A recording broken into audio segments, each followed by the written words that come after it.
crazy ballets out of town. It's those crazy ballets out of a town. Them crazy. Chase those. Them crazy. Okay, welcome to the Fear of No Idea podcast. I'm your host, the Big Joel, Laser Monk, Mr. Steal Your Joke. I'm joined today by my co-host today, the Big Chris. Well, he's not Chris anymore. I messed that up straight away. Nice. I've known Chris for what? It's got to be like 15 years. After a while, you just stop counting because it gets scary, doesn't it? But Chris has recently changed his name to Sang, and I am not used to it yet. So if I do mess up, I apologize. But anyway, I'm here with my co-host Sang, the big fox man himself, Mr. Steal Your Bad Mood and Make It Good Again.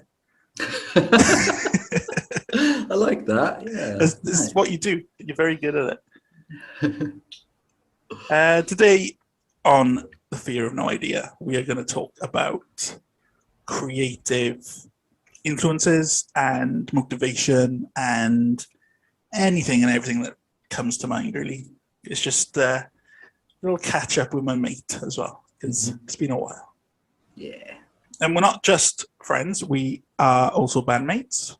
I play the bass, and Katie knows my name, and Sang is the singer, a guitarist.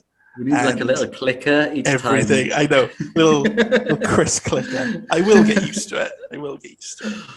I've had to change all my notes from Chris to Sang. So how are you? It is very, very hot in Swansea right now. It is. I don't even know what day. We're like deep into this heat wave or whatever. So like, yeah, good. I do quite enjoy the heat, but then in the night times, we don't have any fans in this. We live in Wales, innit? So it's like fans aren't generally necessary. Yeah. Just been sweating with the windows open for a week. That's how it's going for me. It's not been fun for me. I'm not built for this weather at all. And we've got one fan we bought about 2 months ago because it was on sale because it was freezing cold at the time. But my wife has definitely commented that in the nights. So necessary. Yeah.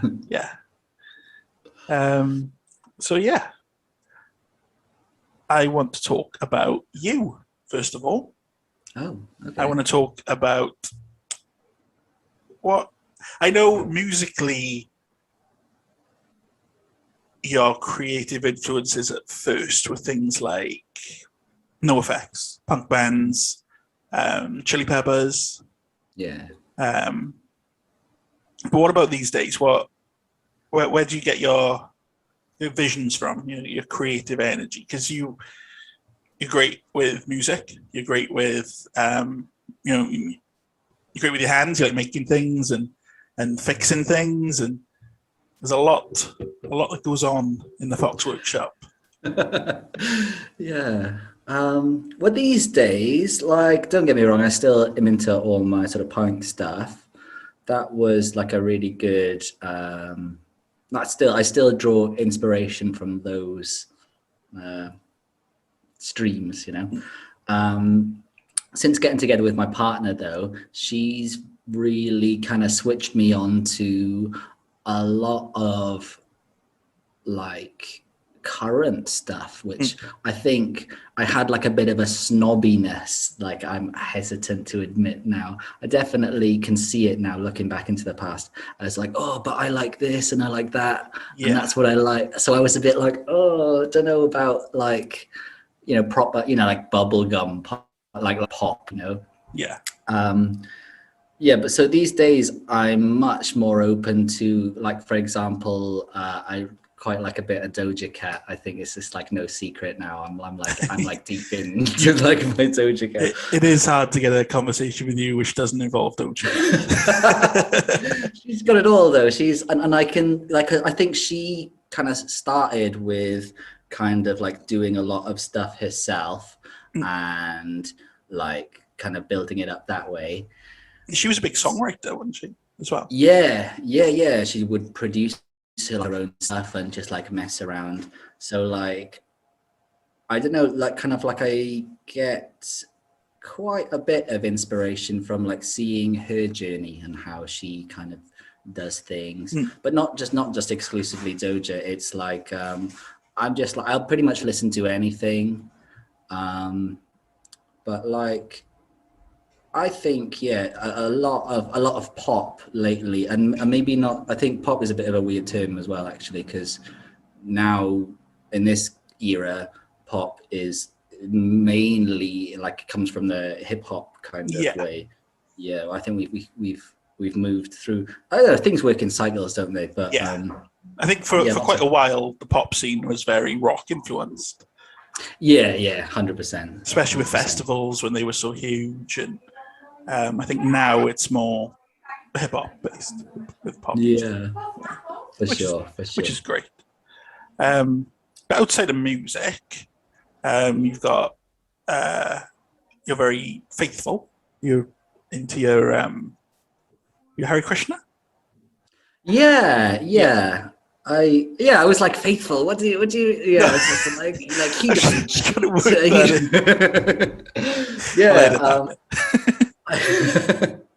I do. Yeah, I do enjoy. I do like reading into lots of stuff. Like regularly read like Bhagavad Gita. That's one of the main kind of books in like Hare Krishna kind of things. I love reading into sorts of all kind of like Buddhist texts, and like it's all kind of interlinking with a lot of Hindu stuff as well. I like to chant on the beads and stuff like that. It's a nice way to stay grounded. I think we've all got our little ways to stay grounded. I think that's my favorite way. Does it? Is it something that you would say? Because I think you're very good at sitting down and getting something done. Like, if I said to you, "Oh, can we do a punk cover of a song?" You'd have it completely done in a couple of hours. You know what I mean? You're very good at sitting down and getting whatever task it is completed. I think a lot of that comes from spirituality, like a lot of focus. It certainly helps to kind of get into the zone.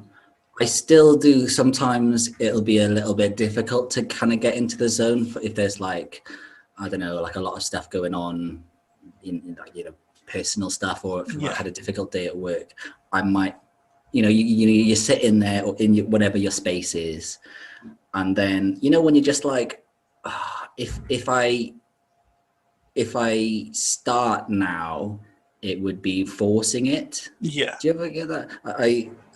So it's like,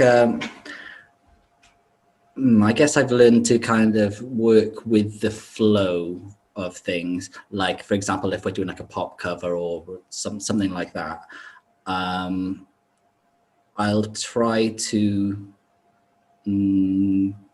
arrange the space and arrange my thoughts in a way that would be as helpful as possible to begin like a creative kind of thing. Yeah. But if it's not flowing, then it's not flowing, and I'm not going to force it.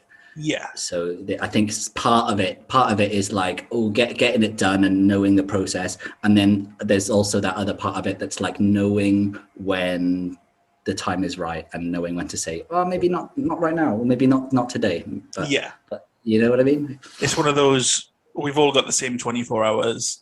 You don't want to waste your hours if you're not going to be focused on it. But if you are in that mood and you sit down to do it, it'll get done. For sure. It's like, but like you said, it is about getting that kind of focus and mellowing out so that you can so you're ready, basically. Yeah. And I think that the same would be true not just for a creative process, but for like if you had like a job interview or something, just mellow right down, and then you're not thinking like, oh shit, am I going to remember all those things I wanted to remember? Or in the creative process, am I gonna I want it to represent this, or it needs to be in this key or that key. It's like, oh, whatever, just mellow it down, and then it feels a lot more like play, which is what you want. If you enjoy it, it works better. Yeah. So with like, my next question would be kind of on subject there. How do you do with writer's block? Or like, if you are struggling to get a project done, what are your methods that you have to sort of get back into that zone? I've been getting that a bit frequently lately as well, quite frequently. I think the way that I've been dealing with it lately is like, again, just not to force it. I was doing like a song recently, that last punk cover that I did.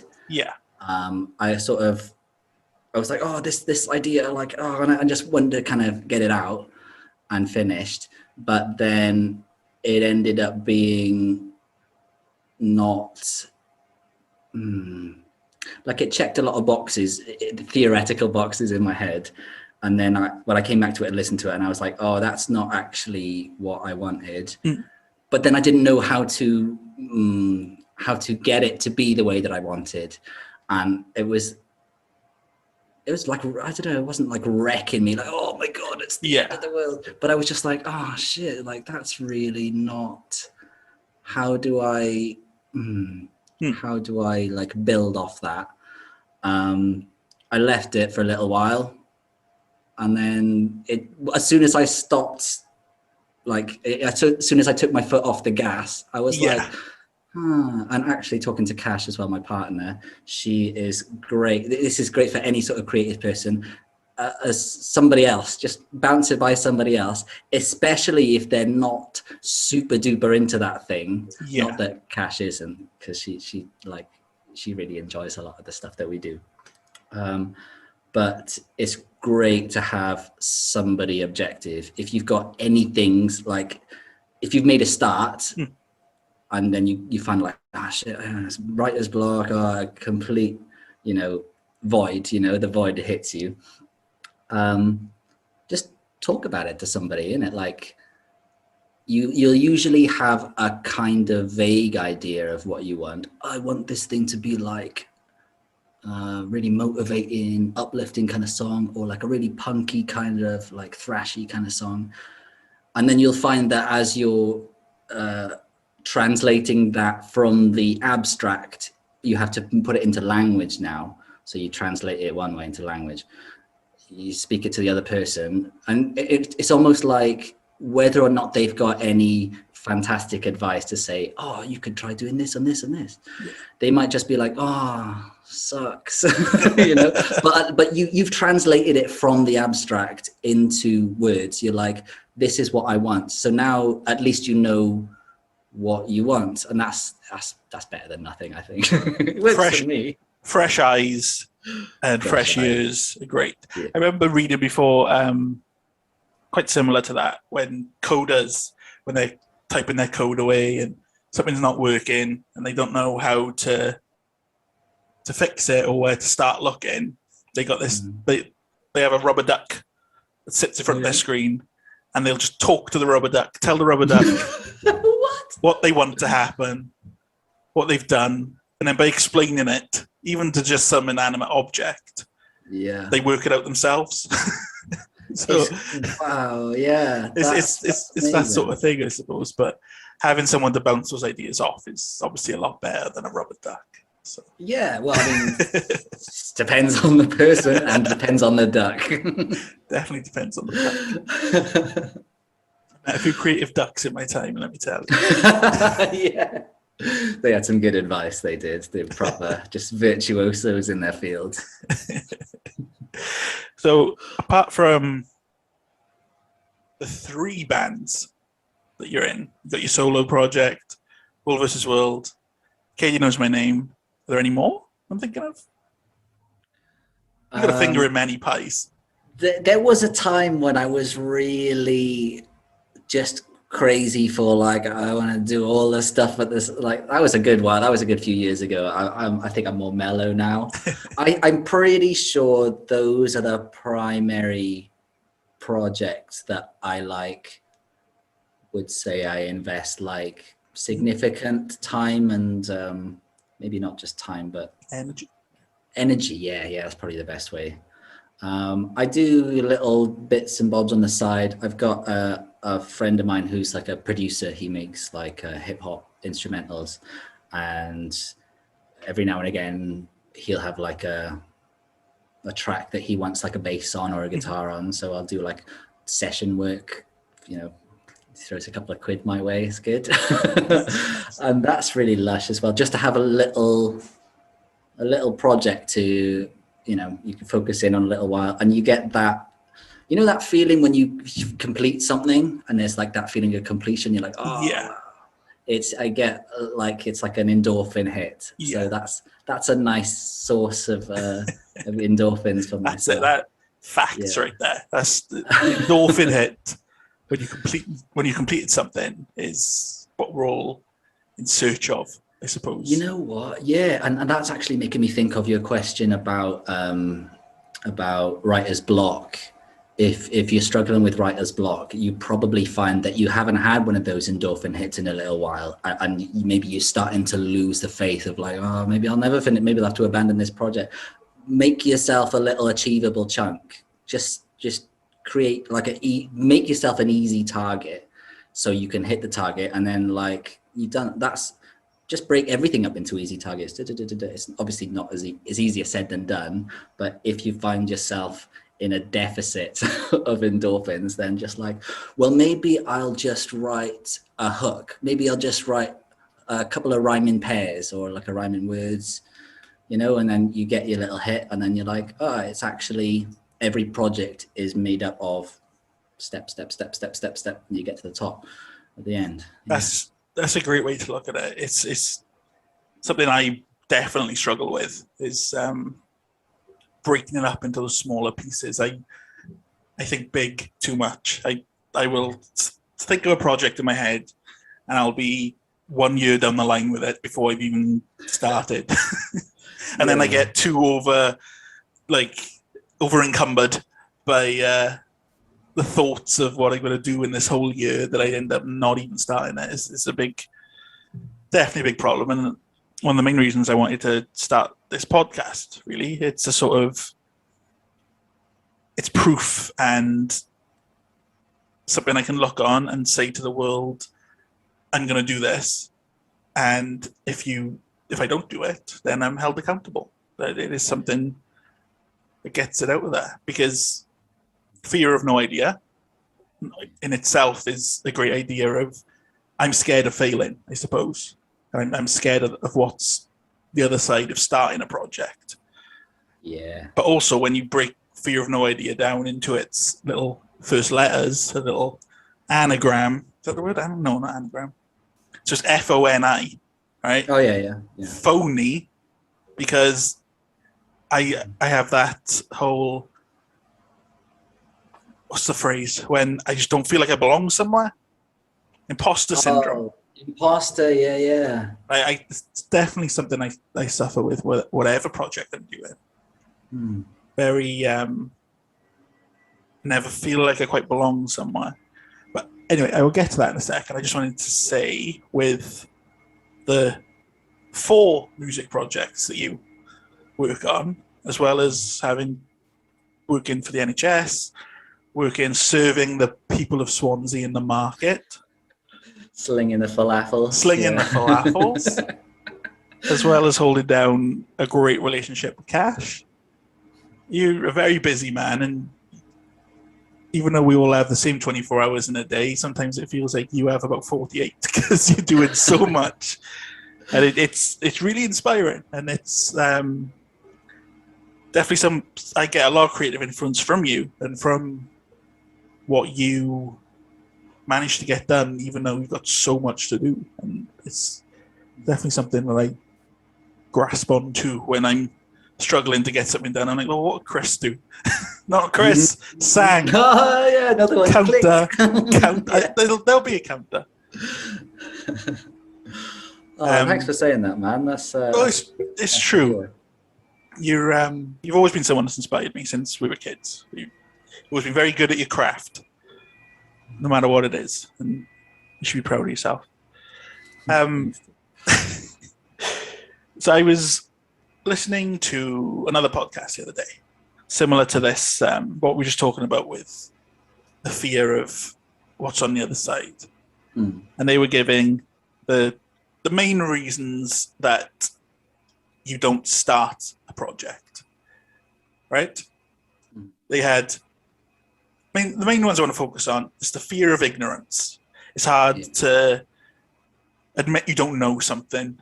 It's hard to step into a new world and be like, oh, I'm not an expert on this, surrounded by other people who are very good at it. That's something that's very hard to do.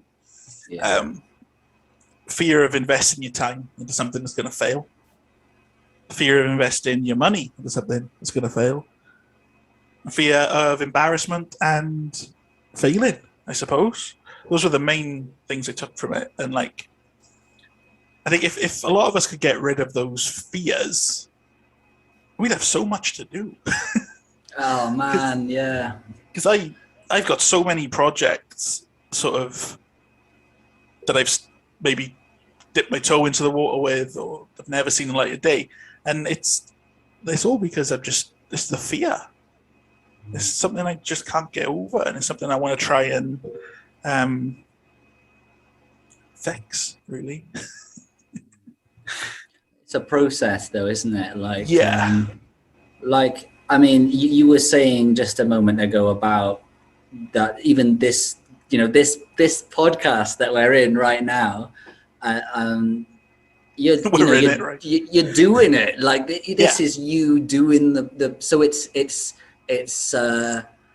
achievable, and it's already started happening. The process has begun. It's like so many stages of a project, as you yourself know. Early stages, like inception of the idea. You develop it a little bit, and then, but this is happening. I mean, it's currently it is happening. Yeah, it's a thing that's. So you've basically breathed life into this idea already. It's of course it is going to be we have to wonder where is it going to go, the fear, the operative word being fear.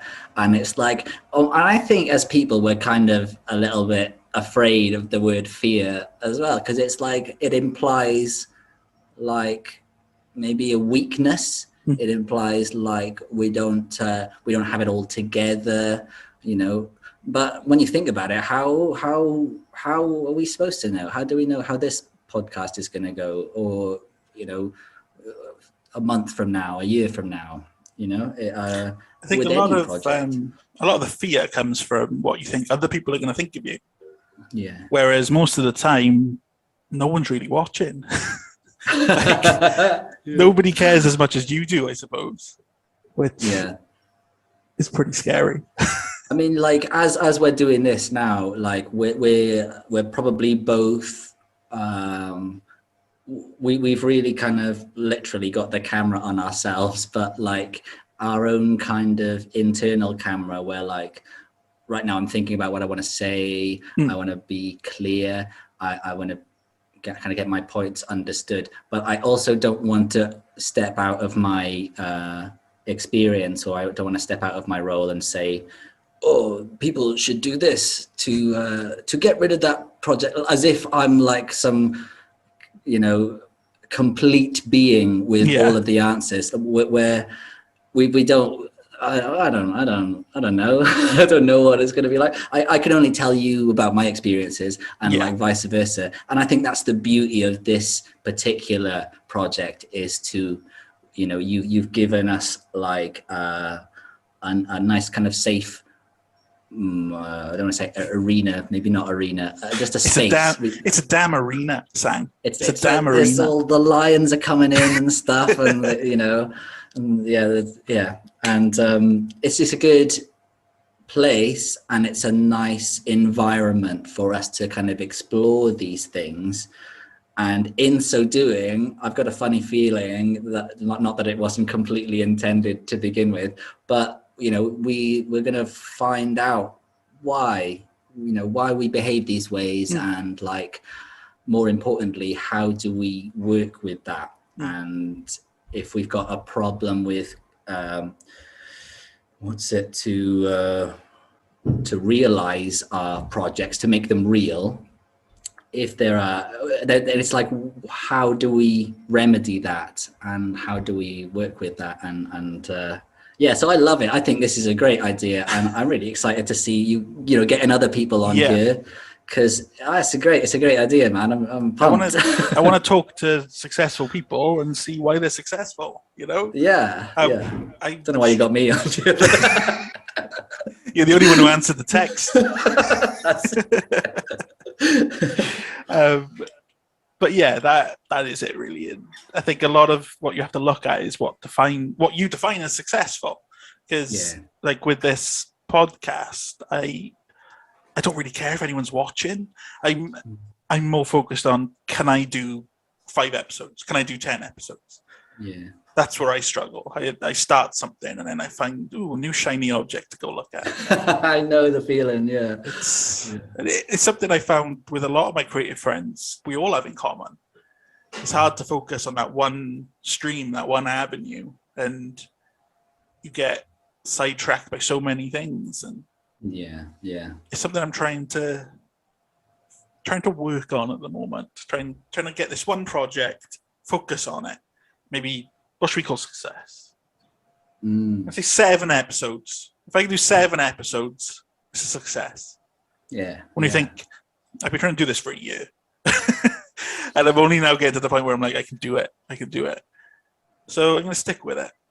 Because what I want to focus on, each episode is trying to revive some of my projects and revive anything that, who I'm talking to, if they've got something that they need reviving. But I think you've got like literally no hours in the day. World's busiest man.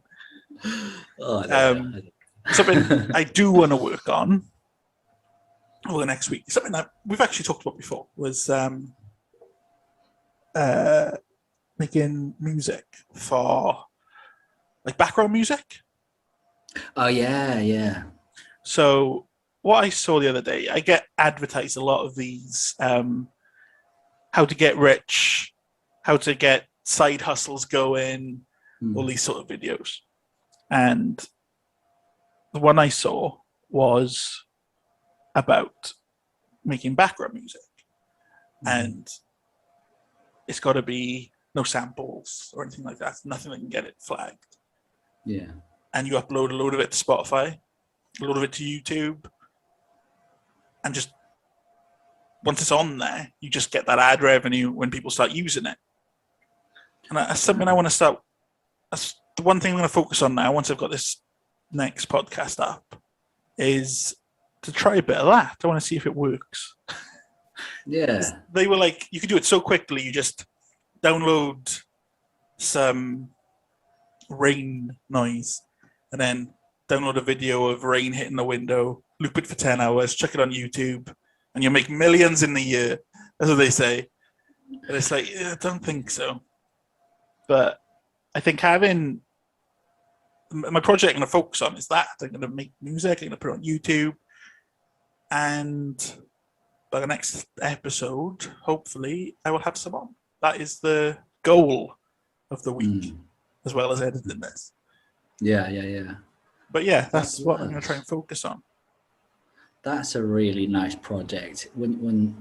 Because that's like as we were mentioning earlier with breaking stuff up into kind of chunks, that's you know, kind of like song by song type thing, or like, you know, you could really that could be a really nice on like a multi-level kind of exercise, you know, because you're, as well as working on these actual things, you're also working on, in a grander kind of scale, you're working on like, well, how is this going to be for yourself to be kind of working on this thing? And the what's it called, because you were saying something earlier and it really made me think of the relationship between these two ideas. One of them is what's the word, it's called motivation. Like when we're talking about like, oh, writer's block, you know, is how does motivation fit in with writer's block, or doing a project, for example, like these kind of songs. Motivation versus what's the other word now? I've forgotten the terminology. It's you know what? I always forget this word. I'm terrible with words. Definitely shouldn't start a podcast. It's not determination. It's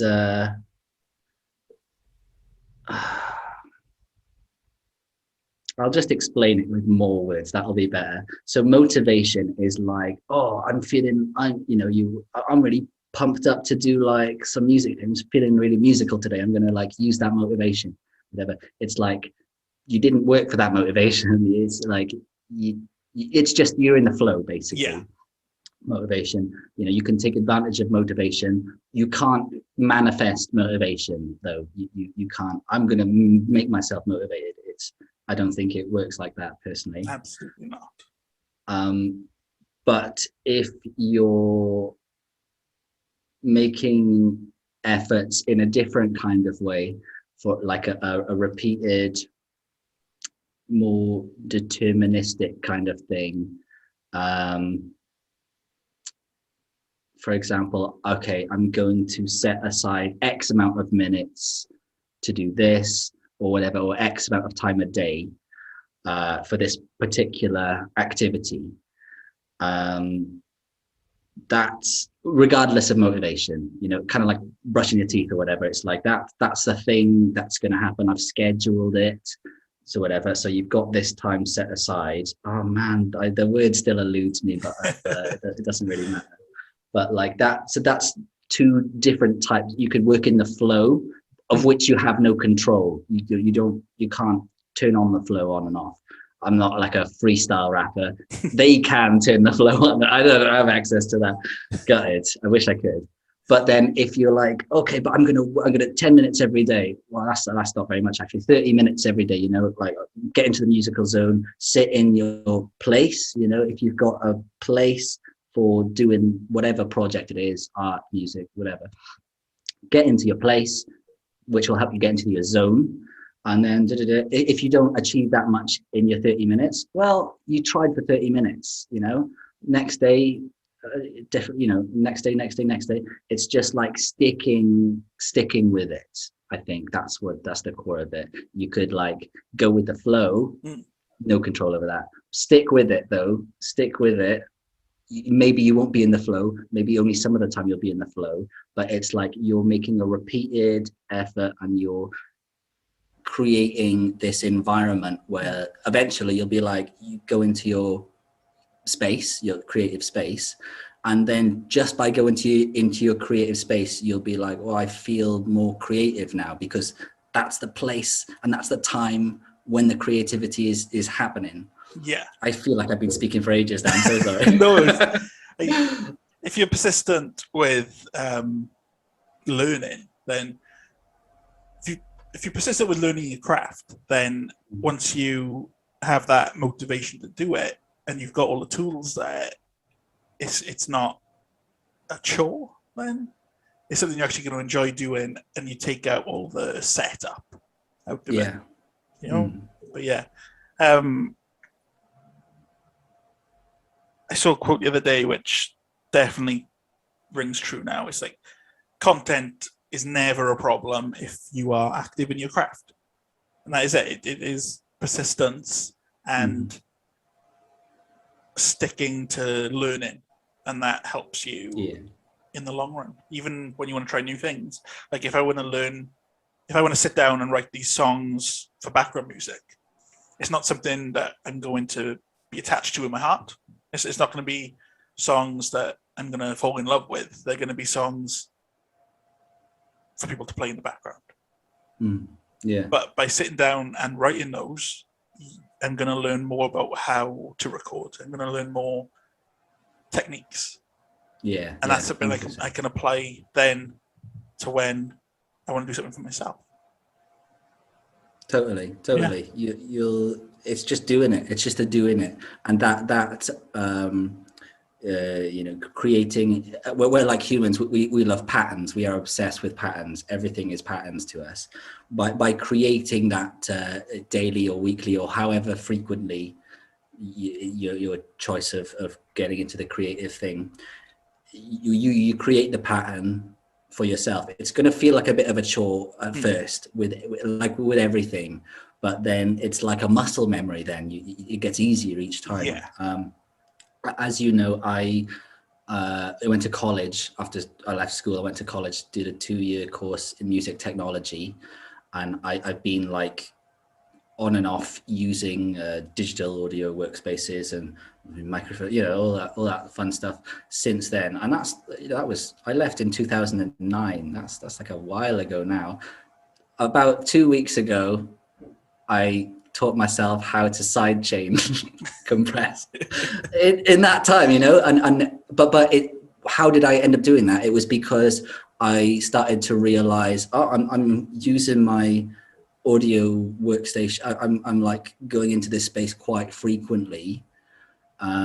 What if I make more of a effort to learn a little bit more, rather than like, I'm going to churn out this cover now, I'll set aside a couple of hours and I'll do it in the way that I know how to do it. But then if I'm going into the idea of like, oh, maybe I'll try some other stuff, or maybe like, what if I did this a bit differently? I was like, I've actually learned a lot more in these last couple of weeks doing these covers as years, like maybe in like 5 or 6 years, I from just reflexive, just use presets or whatever, don't really, not really that into it, more of a mechanical behavior. But when you get into it, and if it's like a frequent thing, it gets easier, and it's not so difficult to learn new stuff. It's not like, I gotta unlearn this thing. It's like, well, no, it's like, oh man, I just saved like an hour by just doing this one thing. You're pulling the knowledge out of the back of your head. Like, I learned this to do with something else, and I can use that. I can apply that now to what I'm trying to do. And it's because you were persistent with it in the past. It's helping you now. That's it, exactly. You're putting in that graft, and it will serve you. You might not instantly get the returns. Try not to base your creative process off an instant gratification. You will rarely get an instant gratification. Try to have a bit more, like you were saying, you think of the big picture. That's good to have that in mind. Like, I'm maybe at this point, I'm thinking a couple of songs ahead, or like if I'm doing a song now and recording a song, or even writing a song now, how is that going to hold up in a couple of years? Am I going to be like, I didn't give that 100%. Actually, I could have put in a bit more effort. I could have put the brakes on for a little bit, sat with it, rather than, I want to finish it now. Oh my God, I'm so close to finishing, and then you'll be gutted later on because you're like, I was already in the zone. I didn't have to force it so much. Yeah. That's it. It's finding those foundations and finding a way to really make it work for yourself as well. I've definitely always been more of an ideas guy. Like, I come up with the idea, I think how it can evolve, but then when it comes to sitting there and actually starting it, that's where it all goes a bit wonky for me. Yeah. But again, it's the more of these podcasts you do, the easier it'll be for you. You'll Exactly. be like, you're already thinking a couple of episodes ahead. You're like, know what kind of questions you made notes for this one. Yeah. And which will help you to make maybe better notes for the next one, or maybe you come to editing and you're like, oh, actually I wanted to mention this thing and I forgot about that. You probably wouldn't make that mistake again, because you're bringing a lot of your consciousness into it, and noticing all the little bits and bobs, because it's all made out of little bits and bobs, unfortunately. Everything is. And you've definitely opened my eyes even talking about that, because it's definitely something I need to do, and it's something I never really thought about doing. I've always if I got to record a song, I will sit there, and if I don't get it done within 2 hours, I just delete it. Crap. But I'll never just record a drum line or a synth and then save it and then come back to it another day. I've never been good at that, but I think those little endorphin rushes you get from doing those little bits, I think that's definitely a great way to look at it, and something I've learned today. I learn something every time I talk to you, Sam. Every time. I would say the same thing for you, Joel. Definitely. Even if it's things that we might, we're talking about stuff that we kind of already know, right? And yet, through our conversation, I'm thinking well, I didn't actually think about you were saying about how your view of the bigger picture can be a bit, maybe get in the way of the immediate tasks in front. I didn't think about that at all. That's a really, because you need that big picture, right? You don't want to get rid of that big picture, but you need to.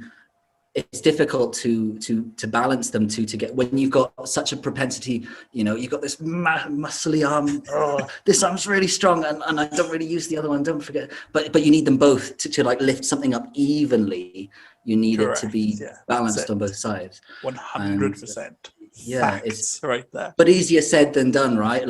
We can just say this, but then 20 minutes from now, I'll be trying to do something. I'll be like, oh my God, because I won't be thinking of the bigger picture. I'll be so hyper focused.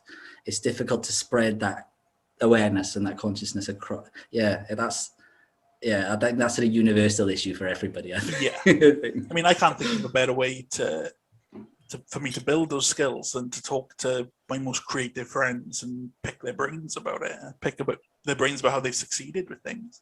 That's kind of the point of Fear of No Idea, which I love the name. My friend Adam, he came up with that one night, and I was like, I'm taking that. It's a good, it's strong. Name. It's a strong, I love it. I can see it, I've got my, my podcast app on my phone that I listen to a couple of, bits and bobs. Luminary, I think it is. I could just see Fear of No Idea being on that list of things. It's such a strong. It's a good. It's a strong name. I like strong name for all you phonies out there. Don't be a phony. Come and listen to our podcast. I like that. That's it. We're all phonies here. Yeah. Okay. The last thing I want to touch on was more to do with me. I've seen this challenge, right? This it's called Health is Wealth, right? And right now, I'm not doing very well with my health. I've got a bad liver, which is causing me all sorts of problems. And I look online, how to fix it, how to get things back, how to reverse the effects, and it's all lose weight and eat healthier. It's something I want to try and do, and I think putting it out there like this is going to give me a bit more will to do it. That makes sense. For sure. So the Health is Wealth challenge, you got 90 days, right? It's one of these online challenges that all these people they get into. You pick one unhealthy food that you're eating a bit too much. Okay. You pick one bad habit, and you try and get rid of those as much as you can over the 90 days. And you also think of one new physical activity to do for the next 90 days. Nice. And it's not a big thing. It's one food. It's one bad habit, And that's what I'm going to start with, because a lot of what I need to eat now is part of something they call the Mediterranean diet, which is like fish and chicken, meat-wise, just white meat. And then a lot of vegetables, a lot of nuts, a lot of green tea, which I love anyway. So yeah, I'm excited to start it. And I've been trying to think of what I'm going to pick for this Health is Wealth challenge, right? I think my bad habit would probably either be earlier sleeps. Oh, yeah. Or less time procrastinating on my phone. I think I'm going to go, because I tried a bit with the procrastinating on my phone. I've started using like alarms for when I open an app and I'm scrolling. I'll set an alarm for like 5 minutes. It'll just turn the screen off. Yeah, that's cool. I never thought about doing that. I didn't realize that was an option. That's genius. So I downloaded it originally for the kids when they're on there, they're watching something on YouTube or something. Set it for 20 minutes, and then the screen goes off, and then they can't do anything about it. So I think I'm going to procrastinate on my phone less. Food-wise, I'm going to cut out white bread. I eat a lot of white bread, and it's something I definitely need to cut out for this Mediterranean diet. It's one of the main things. So that's my focus there. And for the physical activity, brace yourself for this. It's kids yoga. Oh, wow. How is that different from, the standard yoga? I'm glad you asked. Well, me and Rory, we did kids yoga last year during the lockdown. It was a good way to keep him active, because he's a very active kid. If he doesn't get completely tired out by the end of the day, he will just be awake all night. Oh, man. So I found kids yoga, and it's like, I found it difficult. But anyway, it's like 45-minute sessions, and quite a hefty sesh. They're like storylines that you follow. And we used to do this Pokemon one where you go into a certain position to throw a Pokeball, and then you're Charmander, and you got to do another position to sort of do this thing. You sort of follow the story, and they've got ones for like Minecraft, Sonic, all sorts of cartoons, and it's great. And it's something I can do with the kids as well over the summer. So that is amazing. Wow, it's great. And they're really good, and they've got tons of different stories and stuff to follow. Some which are only like 10 minutes, some which are like an hour. But so yeah, white bread, phone. Less phone time. I'm not too bad with it anyway, but I could definitely cut some out. And kids yoga to try and tire Rory out, which will help with my early nights. And, it's kind of a twofer. Thinking, yeah, I like that. It's a twofer. Yeah, that's really cool. And yoga, I think, with the what's it, asana?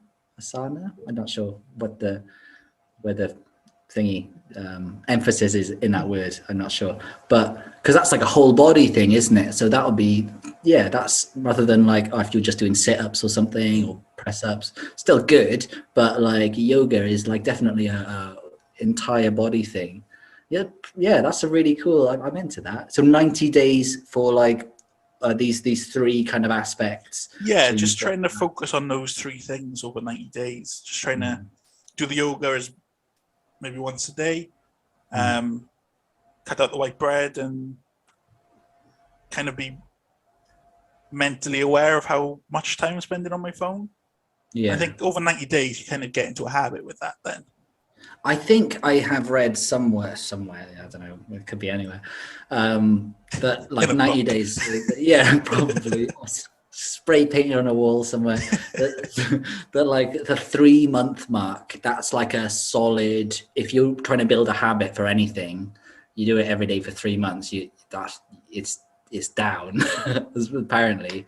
So like I think it was to do with meditation. I was reading that if you're meditating consistently, after 3 months you'll be like it's ingrained by that point. You're like, well, I'm looking, my brain is expecting that meditation or whatever it is, the yoga. Your brain will be like, I haven't had my yoga today, don't feel quite, so That's that'll it, be yeah.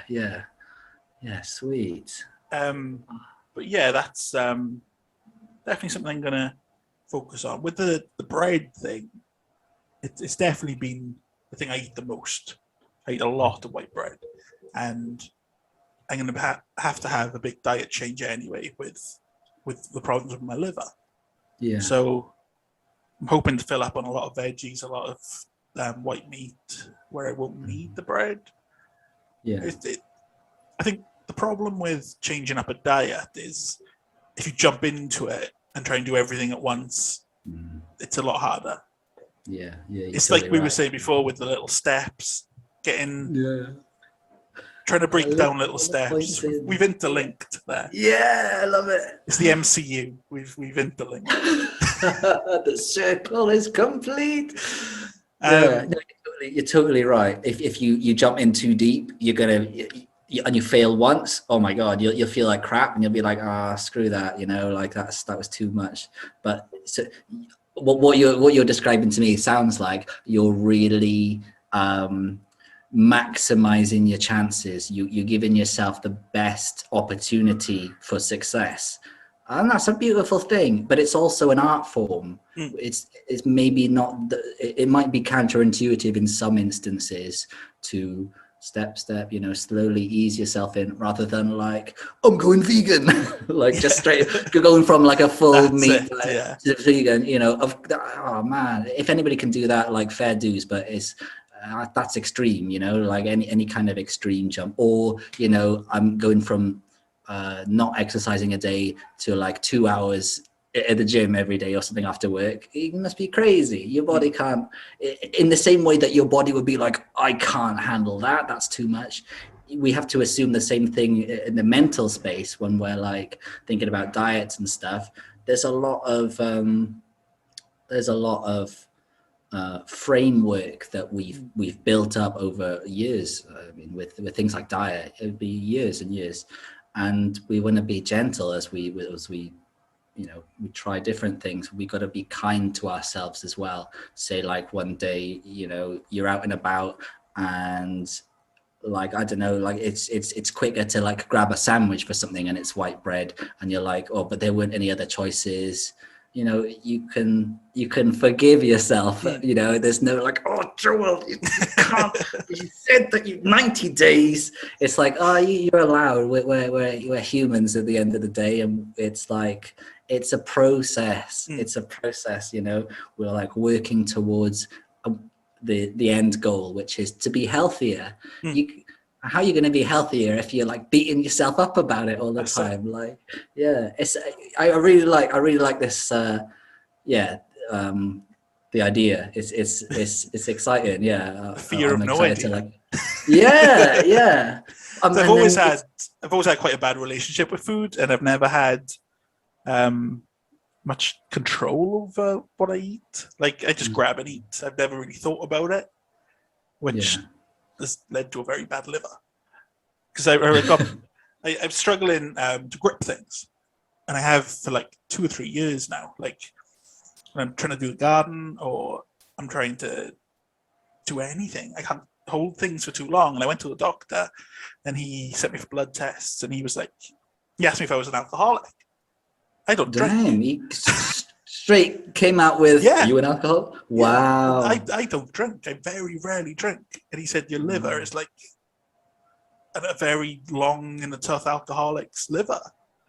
It's in a bad way. And it's led to me getting itchy skin everywhere, head to toe, all day, every day for the last 18 months. And I'm on all sorts of medication for that. And just a lot of tiredness, a lot of fatigue, a lot of brain clouding, brain fog. It's all from this liver thing, and I need to turn it around, and I need to take some responsibility for what I'm putting into my body, I suppose, which is something I've not done before. So even talking about it like this is very new to me. Yeah. there's I so need to much do it. support out there, for these kind of things as well. And like on a personal level, I'm just at the end of the phone anyway. If you just needed to have a non-podcast chat about any of these things, That's not content, Sang. That's not I mean, content. yeah.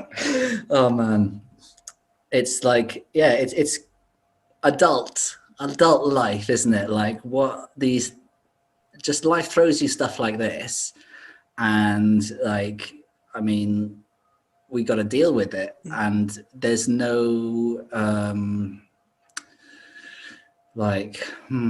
trail of breadcrumbs. Maybe there's no, because you're you, and like, I mean, we got like parents and other people like that, but nobody knows you like you, because you're built how you are, like, yeah, genetics and this and that, nature and nurture as well. It's a big project to work on when you have to make big changes, like especially with kind of your liver, and it being like such a, I wouldn't have anticipated a liver problem as having such a whole body symptoms, right? Like you mentioned, like the skin and like the grip strength as well. I hadn't heard about that. Neither did I. Yeah, and I've like been like reading and learning about sort of blood pressure and stuff lately as well. Like we just don't. They're not like the general lay person. It's not part of my. I didn't know anything about blood pressure. I don't really know that much about the liver and how a liver that's not healthy would have such an extensive effect on the body. It's from what I've read, because I had the blood tests where he confirmed I had fatty liver, and then that COVID happened, and I've not been back to him for a while, and everything got a bit worse. And when I went to see him last week, he sent me for more blood tests because he thinks it's got past that point of no return. But like with some dieting, I can maybe bring off some of the side effects, which I would love to do. But from what I've seen, the liver is sort of the start of your digestive system. And with the digestive system not starting as it should, it just leads to problems further down the line, like, which leads to all of your body sort of, you're not getting the right nutrients and stuff, which is affecting your body. And it's one of those things. It just leads on to the next thing, which I need to try and reverse. So I believe in it. I believe I can do it. I've never tried dieting before. I've never tried looking at what I'm eating and having sort of thinking that I'm in charge of what I'm eating. Do you know what I mean? Yeah. There are hacks available specifically in this arena of life. That word is coming up a lot for me lately. I don't know what's going on. The fear of no idea arena. Yeah, I like it. Like, do you do much cooking in the house? Yeah, we used to, but like I've become a lot more reliant on just chucking some frozen stuff in. I used to love cooking. I used to love cooking from fresh and stuff like that. That could be the key sneaky pathway. Yeah, because you've got control, which is accountability as well. Accountability is the word I've been searching for this entire. Oh yeah, I'm writing that down. I've been looking for that. It's a good one. It's a good one just for life, I think. Like, yeah. It's sort of the whole point of this podcast, you know. I'm accountability for what I'm doing and accountability for everything. I just want to put a bit more pressure on myself because I don't. But nice pressure. Nice pressure. Yeah, I want to be out there with what I'm doing. I want people to. I want accountability. That's it. Yeah. We are, and also at the same time we need to become, which is a paradox, our own best advocate, our own best friend. Like I don't know about you, but a voice in my head, I do something that oh, I stayed up too late last night. Oh, bloody hell, now I'm going to be like too tired or whatever. No, you twat, you know, just like negative talk. Why? I wouldn't talk to you like that. I wouldn't talk to Cash. I don't think I'd talk to anybody like that. I'm a good boy, you know, I'm nice. But you are a good boy. Why am I talking to myself that way? Like, that's kind of harsh. Just be like, you know, what do you like? You know, I think that's an important aspect of it as well, when we're like making big changes or when we're like working on a big project, which I guess everybody in life is, depending on how you look at your own life. If you're developing something or working towards something or changing something about yourself, like it's going to be times where it's easy and there's going to be times when it's difficult, but like, be your best friend, be your own best friend throughout, you know, hold your own hand. It's okay. Like, it's cool. It's going to be easier some days. It's going to be harder some days. Yeah. But like, you're in your own corner, you know, like, oh, I'm all alone. No, you're not. You got you know, you're people, I think, sense and respond to that. Yeah. And then they want to help you even more, because it's like, Yeah. oh, look how hard they're trying, you know, like I want to get in on that action. yeah, man. That's great advice. Thank you. Thing. Some good stuff.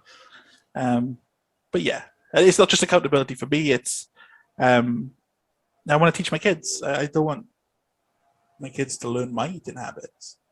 I want them to be a lot healthier. I want them to have a longer life than I might have. Do you know what I mean? And Sarah, my wonderful wife, she's starting her university course. Oh, exciting! Yeah.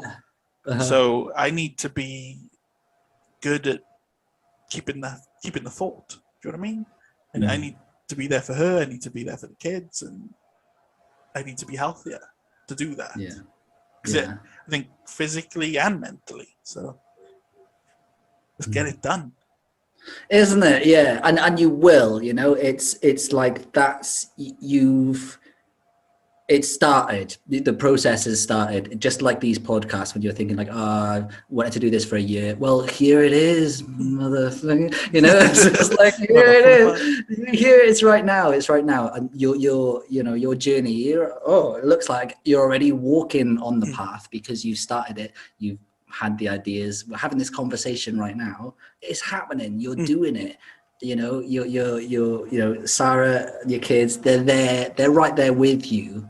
You know, they sometimes when we're thinking about like, I need to do stuff like for my family, sometimes we like fall into the trap of the family or whatever it is, society becomes like a bit of a burden. Like, I need to do it for them. But you're the one who's doing the work, and ultimately it's like this guy Ram Dass, who I read lots of his, he's dead now, but he's a cool spiritual dude. He's a cool guy. One of the things that he says all the time is the best thing that you can do for anybody, for the world, for your partner, for your kids, the best thing that you can do for the world is to work on yourself. Like, you can, like Gandhi said as well, didn't he? Like be the change you want to see in the world. Yeah. How are we going to change all of that if we can't change this? So like, by being the best you, which again, the process has already started, because like, here we are, you are already on the path to making a better world, because the world is, when Joel is a better Joel, then the world is a better world. When Sang is a better Sang, there's a better, it's good. It's a good time. It's good. It's exciting. I like this. It's good. I think I was going to talk to you about this after we finish, but a recommendation for you if you haven't already.